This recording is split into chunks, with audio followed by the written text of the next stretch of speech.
تواجه الجامعة الملكية المغربية لكرة القدم صعوبة بالغة في إقناع عدد من الأندية الأوروبية من أجل السماح للاعبيها بخوض أولمبياد باريس،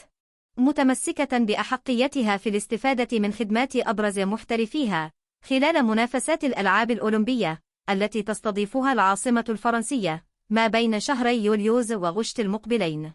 أملاً في تقديم الإضافة المرجوة للمنتخب المغربي الأولمبي الذي يشرف على تدريبه المدرب طارق السكتيوي.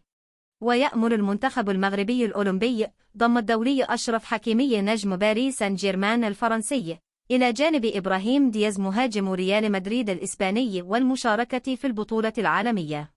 المقامة تحت رعاية الاتحاد الدولي لكرة القدم في ظل الصعوبات التي قد يواجهها المدرب السكتيوي، وذلك لتزامن موعد الألعاب الأولمبية مع انطلاق تحضيرات الأندية الأوروبية للموسم الكروي المقبل، علماً أن البطولة العالمية تقام خارج التواريخ الدولية المحددة من قبل الفيفا، ما سيخلق متاعب كثيرة لعدد من المنتخبات المشاركة في ضم نجومها. ويتوقع وفق مصادر مطلعة أن يكون الدولي حكيمي حاضراً في الأولمبياد نظراً لعلاقته المتميزة مع مدربه الإسباني لويس أنريكي من جهة، ووجود تعاون قائم بين الجامعة المغربية ونادي باريس سان جيرمان الفرنسي من جهة أخرى، كاشفة في السياق ذاته وجود مساع حثيثة تبذلها الجامعة المغربية لكرة القدم من أجل إقناع مسؤولي ريال مدريد الإسباني على السماح للمهاجم دياز خوض منافسات الأولمبياد رفقة الأولمبي المغربي.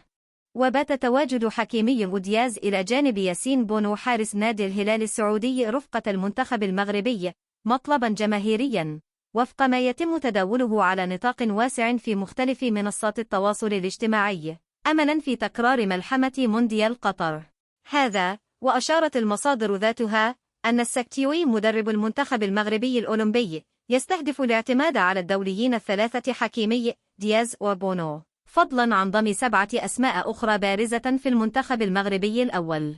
ويتعلق الأمر بكل من شادي رياض، أسامة العزوزي، أمير ريتشاردسون، إسماعيل صيباري، بلال الخنوس، إلياس أخوماش وإلياس بن صغير.